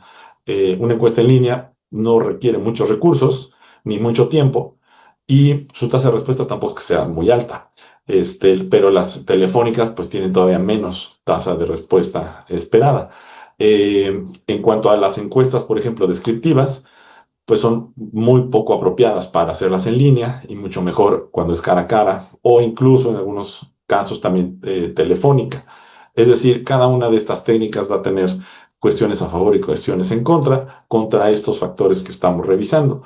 Pues las encuestas telefónicas no me sirven, por ejemplo, para presentar materiales de campaña, ni para hacer un cuestionario muy largo o de alta longitud. Entonces, bueno, el chiste es que tengamos claro que desde el diseño necesitamos contemplar la congruencia entre los elementos y la técnica con la que quiero medir, que eso es lo que vemos en medios que se abusa o que no se tiene con ninguna congruencia. Y entonces desde el planteamiento metodológico ya estamos diciendo, bueno, este fenómeno lo puedo investigar de esta forma y adapto todo el diseño en función a ello. Y entonces, claro, si hablo de encuestas electorales, pues tiene que ser cualquier estudio demoscópico, pues una encuesta con muestreo probabilístico, cara a cara, en vivienda. Y bueno, estas otras nuevas técnicas que teníamos en estas tablas las podemos ir evaluando contra estos elementos propuestos para comprender de qué forma aprovecharlas en la práctica. Simplemente no es el decir, no me sirve esta herramienta, lo que necesitamos es entender para qué me sirve esta herramienta. Y entonces a lo mejor encontramos un valor que proporcionar. Entonces el reto hacia el 2027 de las encuestas, en realidad va a ser cumplir las expectativas de lo que les estamos confiando y poderlas diferenciar de otras metodologías que no son aptas para ello. Decía yo, bueno, entonces, ¿con qué variables segmentamos? Cuando mostraba yo algunas relacionadas con inteligencia artificial, si no nos alcanzan las clásicas demográficas. Las variables, lo que hicimos en esta encuesta que estoy presentando, se probaron 4 modelos, 17 variables, y en ningún caso logramos explicar más del 2% de una variación en actitudes hacia la inteligencia artificial. Cuando hacemos una encuesta electoral, normalmente decimos, las mujeres mayores de 50 con ingreso bajo prefieren este candidato. Y bueno, eso funciona porque las preferencias electorales muchas veces se estratifican por demografía, pero lo que estamos aquí proponiendo en la mesa es que esto no pasa con la inteligencia artificial. Si yo te digo la edad, el género, el ingreso, la educación, no puedes predecir con certeza si esa persona va a confiar en contenido que genera la inteligencia artificial o si quiere que se regule o si aceptaría que esta inteligencia artificial esté tomando también decisiones que tienen que ver con el gobierno. Entonces, si se vuelve tema de campaña en el 2027, no vamos a poderlas captar con nuestras herramientas habituales de segmentación para saber quién piensa qué, sino que vamos a obtener tablas en donde todo lo vemos parejo. No, no hay diferencias claras. Vamos a decir, no, es que no hay diferencias, cuando en realidad sí las hay, pero están en variables que no estamos midiendo. Y esas, este, pues cuando controlo las otras variables, pues al parecer que empezaba con la edad, que era la que explicaba si se tenía confianza en contenido de inteligencia artificial, eso es nada más analizar los dos variables, ¿no? Edad contra confianza. Vemos que esto, cuando lo hago tipo regresión ordinal, pues ya se pierde, ¿no? O sea, las demográficas explican menos del 1% en esta demanda de regulación. Entonces, esta característica está mezclada, por lo que sé que me quedan un par de minutos. La varianza en las actitudes hacia la inteligencia artificial pueden estar en estas variables de experiencias que no se incluyen normalmente en una encuesta, como pueden ser la familiaridad que tienen las personas con el uso y con la frecuencia de la inteligencia artificial, la alfabetización digital o la incluso exposición a desinformación generada. O sea, ¿cuántos de ellos les ha tocado pues tener experiencia con deepfakes o con contenido ficticio o con estar creyendo algo que fue generado completamente con inteligencia artificial? Entonces, aquí voy a cerrar mi intervención, pero eh, digamos que mi punto es que no va a ser suficiente en las variables que tenemos actuales demográficas, ni una sola pregunta que a veces metemos sobre usted está a favor o está en contra de la inteligencia artificial. Muchas gracias, Luis Herrero. Eh, de todas maneras, ¿les parece? Podemos hacer una última ronda. Todavía son una 31. Unos 5 minutos, ¿les parece? O 6. Perfecto. Sí, Sí, perfecto. 5 minutos, entonces para cada quien y para que vayan cerrando también en esta última. Entonces volvemos a iniciar con el maestro Álvaro Mejía, y yo le aviso 1 minuto antes. Adelante. Ya se ve la presentación. Perfecto, gracias. Bueno, pues para cerrar, digamos, mencionábamos todo cambios metodológicos en el enfoque de los errores de las encuestas, en donde no estamos pensando solo en los errores muestrales, sino en el error total. Entonces ahí es pensar en la cobertura, en la selección, en las no respuestas, en los efectos de los encuestadores, el diseño del cuestionario, la edición, imputación, limpieza de los datos. Es decir, todas estas fuentes de error que tienen las encuestas, no nomás en el error muestral, y que estos errores pueden llegar a ser mucho más grandes que los errores muestrales, solo que no hay fórmulas para calcularlos. Entonces nosotros, digamos, que ya pensando en el cierre de la intervención, es qué retos, cómo aprovechamos estos retos tanto externos como internos de la industria para mejorar nuestro trabajo y generar una mejor información el próximo año, ¿no? Entonces, digamos, aquí hay algunas propuestas, ya la mencionaba Felipe, la número uno es pues transparencia, sin duda un punto de partida siempre es publicar mejores notas metodológicas con todos los elementos que involucra la encuesta, el listado de Felipe era mucho más amplio, pero la fecha de levantamiento, el método de recolección, las tasas de rechazo, de qué tratamiento se le da a estos errores no muestrales o estos errores de deshabilidad social, de no respuesta, etcétera. Todo lo que se pueda hacer para mejorar nuestras notas metodológicas, pues es información que le puede llegar a servir al elector y al consumidor de las encuestas. Otra propuesta, pues no nos queda otra más que innovar, utilizar estas nuevas metodologías, pero utilizarlas bien y implementarlas de la mejor manera posible, conocerlas a profundidad, probarlas, ver qué elementos de la inteligencia artificial, también ya lo identificaba Felipe en los riesgos, qué elementos de la inteligencia artificial realmente se pueden usar, en qué partes de la encuesta, en una parte sí, en otras no, qué nos están arrojando, qué errores nos pueden arrojar, se pueden cuantificar, de qué tamaño serían, cómo mejorar o cómo combinar distintas fuentes de información, cómo generar estimaciones para dominios pequeños, cómo atender este reto de nuestros clientes de usar tamaños de muestra chiquititos, pero generar estimaciones confiables, etcétera. Toda esta innovación y pruebas y evolución en el conocimiento y en las nuevas metodologías, pues considerarlo dentro de este enfoque global de disminuir o tratar de mitigar todas las fuentes de error de la encuesta, ¿no? Bajo el Total Survey Error. Y finalmente también, pues cosas a lo mejor más prácticas, ¿no? Ver qué protocolos de seguridad también lo mencionaba Ricardo Luis, o sea, el tipo de encuestas que vamos a estar haciendo para el próximo año, qué protocolos, por ejemplo, de seguridad se podrían implementar para tratar de ayudar al trabajo de los encuestadores, qué coordinación puede hacer el gremio con distintas autoridades, etcétera. Pensar un poco también no solo en nosotros, sino en todas las personas que trabajan en las encuestas y que están involucradas en la generación de estimaciones. Y entonces, finalmente, pues con este mensaje me gustaría cerrar la intervención el día de hoy. Mencionamos todos estos retos externos y internos de las industrias de las encuestas y pues nosotros necesitaremos tratar de generar encuestas más inteligentes, ágiles y sobre todo con rigor metodológico, estadístico, que nos ayuden a fortalecer la confianza en los datos, es decir, generar esta confianza en la información que generan las encuestas, ¿no? A lo mejor ahí abusando un poco las definiciones de democracia, como hay una democracia churchiliana que ustedes bien conocen bien, yo diría que a lo mejor eh, eh, mencionar como una demoscopia churchiliana en donde es el peor método para estimar las preferencias electorales, excepto por todos los demás. Entonces, trabajar justo en fortalecer la confianza en las encuestas más que pues subirnos a este tren de usos y abusos que también mencionaba Felipe. Y bueno, hasta ahí cierro mi intervención. Gracias. Muchas gracias. De hecho, le faltó un minuto, entonces podemos, ahí lo tenemos guardado.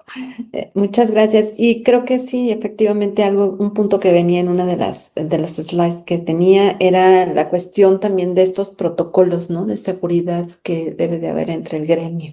Y no solamente me parece que de seguridad, sino seguir trabajando, pues, en el gremio, ¿no? Todos en conjunto, porque las condiciones de seguridad en el país son complicadas y como decíamos, pues esto expone a nuevos contextos, o sea, para las encuestas.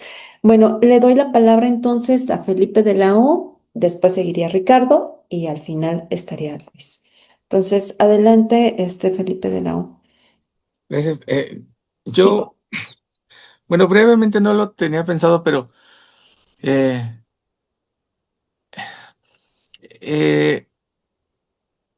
estos nuevos modelos de simulación son muy riesgosos cuando utilizas inteligencia artificial para sustituir la información que te da una encuesta.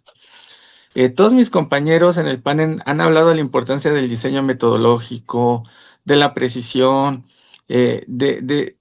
y creo que vivimos un poco a la sombra de queremos que la encuesta sea certera porque es lo que pide el cliente. Porque pues sí, es como ir al doctor, ¿no? Queremos vivir.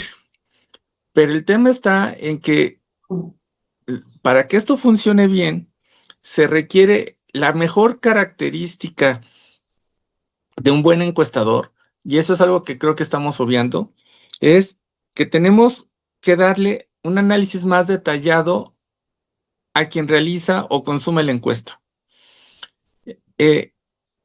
Cuando hablaba de la complementariedad del uso de diseños experimentales, es porque ahora podemos simular muchas cosas de forma correcta, legítima y metodológica y éticamente válido, sin engañar a nadie, solo utilizando las técnicas correctas. Miren, una simulación es tan fácil como escribir 20 líneas de código en R o en Python, y ya tienes una simulación en función de un simulador de agregador. Intenté correrlo ahorita, pero bueno, en 5 minutos no sale, pero sí sale en 30 minutos.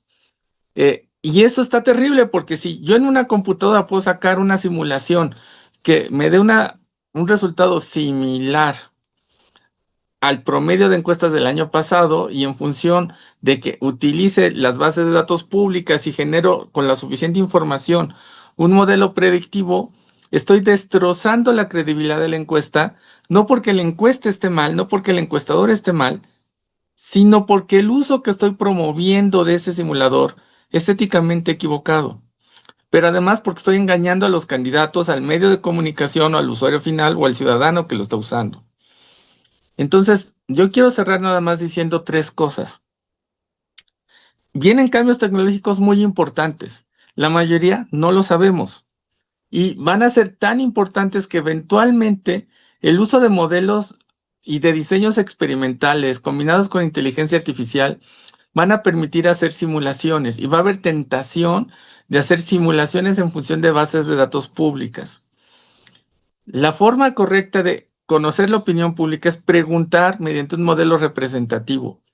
Si no es representativo, si no es cara a cara, a lo mucho combinado con teléfono, te puede dar el final de la carrera, pero no te va a explicar nada. Y un buen estudio lo que hace es explicar, porque tú no quieres saber es quién va a ganar. Tú lo que quieres saber es cómo le haces para ganar, ¿sí? O cómo le das información, si eres un medio, a tu lector que ningún otro medio le dé. Y el segundo comentario es, tenemos que hacer un mejor esfuerzo en la comunicación y explicación de los resultados de las encuestas. No solo decir va a ganar tal o va a perder tal, es explicar por qué y para qué sirve esa encuesta realizada en el momento correcto. La mejor encuesta, además, no solo es del encuestador en el que tú confías, sino es la que se hace antes para planear la elección, tu campaña, y después dar seguimiento. Improvisando no vamos a llegar a ningún lado. Y el tercer comentario es, México no pasa por su mejor momento democrático. Los medios no pasan por su mejor momento informacional. La credibilidad en los medios, en la democracia y en el futuro de la democracia, pues no es que esté con alfileres, pero está fácil quitarle el ladrillo de abajo. El ladrillo de la confianza, no solo en la autoridad electoral, sino en el proceso electoral, puede empezar a resquebrajarse si empezamos a difundir información falsa, noticias que buscan específicamente generar etnogénesis, porque en un mar de desinformación, ¿sí?, la credibilidad se vuelve sujeto de debate. Y ese es el riesgo de tener malas encuestas para candidatos que tomen decisiones equivocadas. Ese es el riesgo de tener malas encuestas en medios de comunicación públicas que engañen, y ese es el gran riesgo de tener ciudadanos que no tengan acceso a fuentes confiables de información. Entonces, yo exhorto a los medios a que sí inviertan en encuestas caras, porque se pagan con el tiempo, se pagan con lectores, con audiencias, que sí inviertan los candidatos en buenas encuestadoras, en buenos estudios de opinión, porque lo que se trata es de ganar la elección, no de ganar el debate. Y finalmente, pues apostar a una ciudadanía que sí pida mejores elementos de información, y eso les permita participar, informarse, pedir cuentas y fortalecer la democracia en México, y no andar siendo noticia porque ya nos volvimos una autocracia electoral, ¿no? Las noticias buenas serían: volvimos a ser democracia. Muchas gracias. Gracias, Felipe de la O. Te pasaste un poquito, pero en otros momentos teníamos ahí un superávit de tiempo. Muchas gracias. Bueno, pues entonces seguiría Ricardo de la Peña. Adelante, Ricardo. 5 minutos. Gracias, voy a ser breve. Yo quería tocar una vertiente que hemos rozado, pero no hemos tocado de lleno en esta plática. Lo más lamentable de todo el proceso de automatización de encuestas es que finalmente puede estar dejándose fuera al ser humano, al ciudadano. Hace 10 años se planteó la muerte del Internet. ¿Por qué la muerte del Internet? Porque ya más de la mitad de los respondentes por Internet eran bots, eran robots, no seres humanos. Entonces pronto tendremos para 2027 y adelante que más de la mitad de mediciones se harán por sistemas automatizados, recientemente llegando tal vez hasta las 3/4 partes pronto, y más de la mitad de quienes respondan estas propuestas para contestar cuestionarios en forma automatizada, ya sea a través de un sistema telefónico, ya sea a través de redes sociales, van a ser bots. Vamos a ver el autorreflejo de los bots, de lo que están pensando, haciendo y diciendo, y además con agentes, actores del lado de los bots, que pueden estar intercambiando entre ellos información, dialogando y concertando procedimientos de respuesta. Escenario normal. Vamos a estar cada vez más alejados de la realidad de lo que piensa el ciudadano, porque las encuestas no van a pasar por ciudadanos. Poder detectar los bots en encuestas automatizadas, e incluso en encuestas en línea, es sumamente complicado. Lo más normal es que se filtre una gran cantidad de casos de robots que se suman a los puestos de personas. Pero así le sumamos que a lo mejor hay entendimiento de los agentes de inteligencia artificial para seriamente, interesadamente, negociadamente, fortuitamente o hasta por divertimento, generar patrones de respuesta que puedan alejarse de los comportamientos reales de una ciudadanía que está fuera del proceso de toma de información, puede ser algo dramático. Podemos tener colecciones de encuestas que sistemáticamente den resultados próximos entre sí, que solamente estén reflejando la concordancia entre procedimientos de toma automatizada y procedimientos de respuesta por robots que pueden estar sujetos a lógicas muy diversas de intereses humanos o no humanos. 27 va a comenzar a aparecer esto, pero esto va a ir creciendo. Para 30 va a ser dramático. No podemos saber si una encuesta tocó tierra en algún momento, tocó al ser humano en algún momento, y cómo lo tocó, cuánto lo tocó.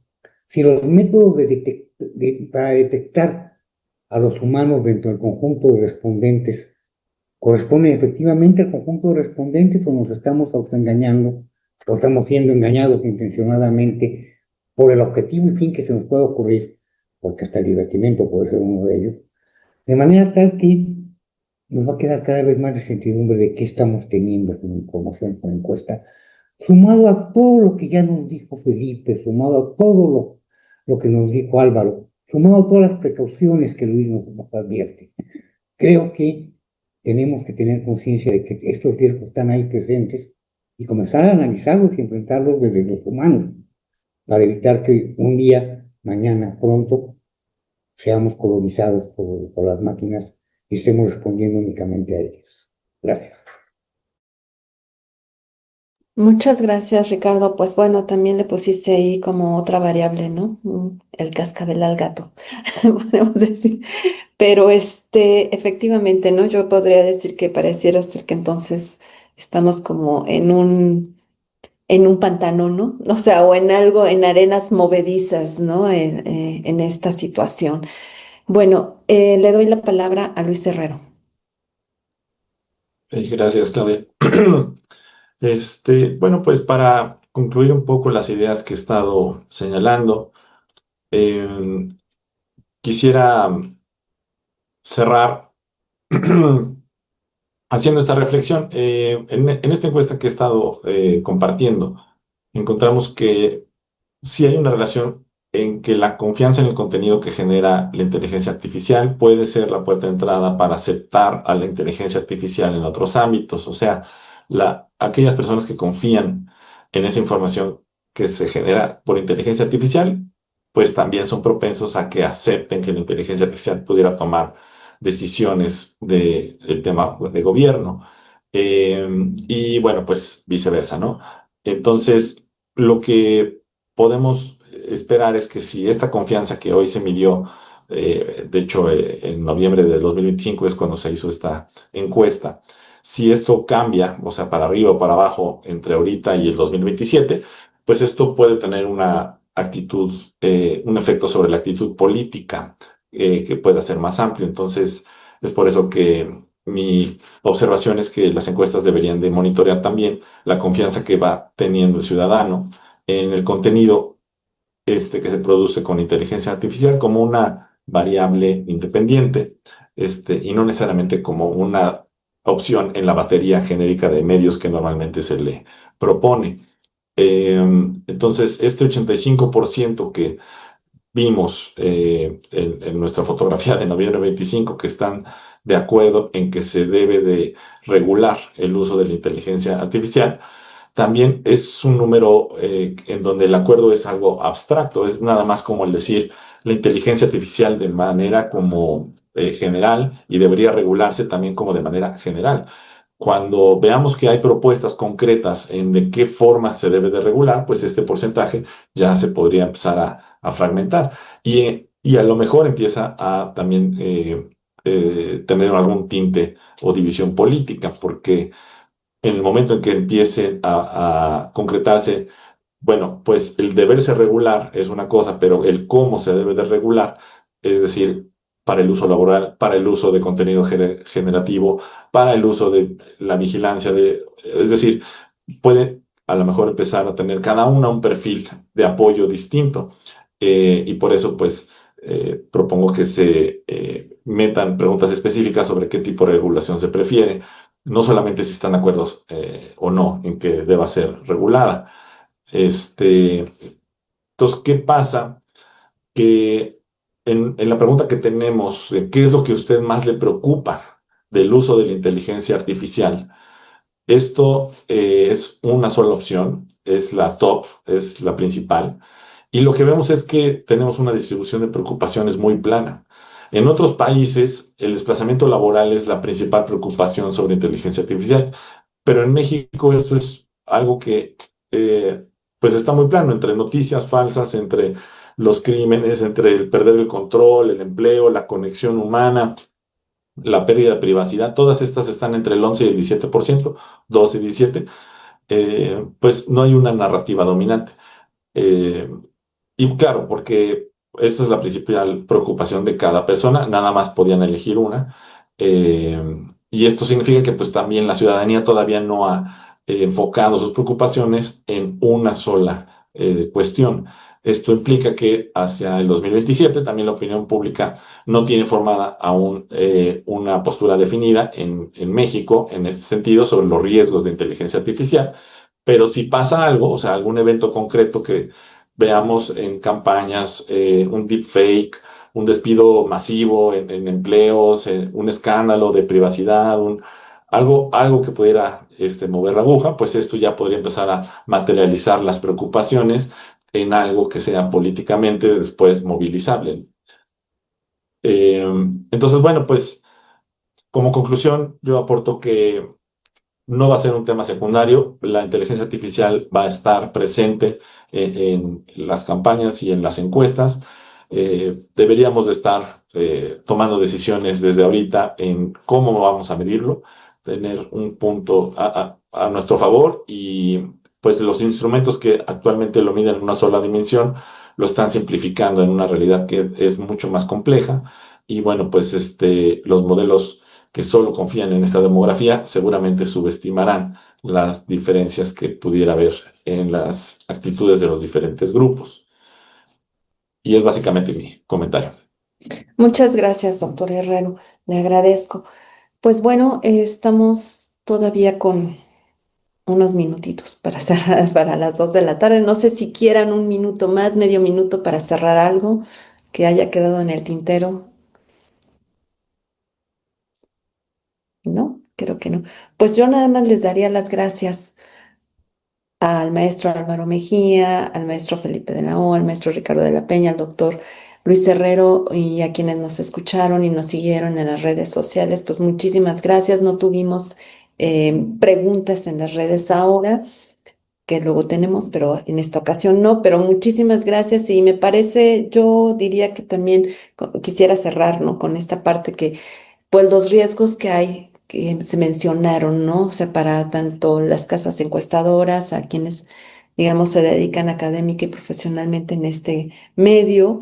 Y creo que también, o sea, algo que mencionaron aquí es la cuestión de que habría que, digamos, nos toca también como que educar a quien consume esas encuestas, ¿no? Porque muchas de ellas decíamos pues no el que observa, el que revisa, no sabe si es o no es una encuesta o cómo es una encuesta que es objetiva y verificar, ¿no? También quisiera decir, pues el Instituto Nacional Electoral ya tiene protocolos para uso de inteligencia artificial. Pero al interior de la institución, aunque como se mencionó al inicio, Ricardo lo mencionó, no hay todavía algo como muy claro en los cambios estos que se dieron o que se van a dar en la parte de la normatividad secundaria, ¿no? Porque de manera constitucional no se dijo nada ahora no se ha dicho nada respecto a la inteligencia artificial, pero la institución electoral al interior ya tiene protocolos para atender inteligencia artificial. Pues muchísimas gracias nuevamente a quienes nos acompañaron en este panel y espero que nos volvamos a ver también en este panel, sobre todo porque, bueno, creo que dejaron muchísimas cosas en la mesa, sobre todo en cuanto a riesgos, ¿no? Creo que hay muchos riesgos metodológicos, también, digamos, en cuanto a, digamos, a lo que leemos y percibimos y lo que tenemos como ciudadanía que consumimos encuestas y los que se dedican al campo de la demoscopía. Pues muchas Gracias, gracias a ti, Claudia. Yo quisiera dejar en el tintero una anécdota que no sé si tiene significado o no tiene significado. El día de hoy, en esta mesa, no nos acompaña nadie de sede. Hay un retiro de sede de esos espacios. Decisión propia, decisión relacionada con la cátedra, no lo sé, no tengo idea, pero creo que es una anécdota que había que tomar en cuenta y seguirla. Originalmente se invitó a varios integrantes de sede para que participaran y ninguno de ellos confirmó su participación. Gracias, Ricardo. Sí, yo creo que es importante, ¿no? Sobre todo como estos vínculos que hay entre, decíamos, en el quehacer profesional de la demoscopía. Sí, muchas gracias, Ricardo. Gracias Luis, gracias Álvaro, gracias Felipe, como siempre un encanto tenerlos con nosotros y la calidad del panel creo que lo reflejó claramente. Sí, y siempre están las puertas abiertas en la cátedra.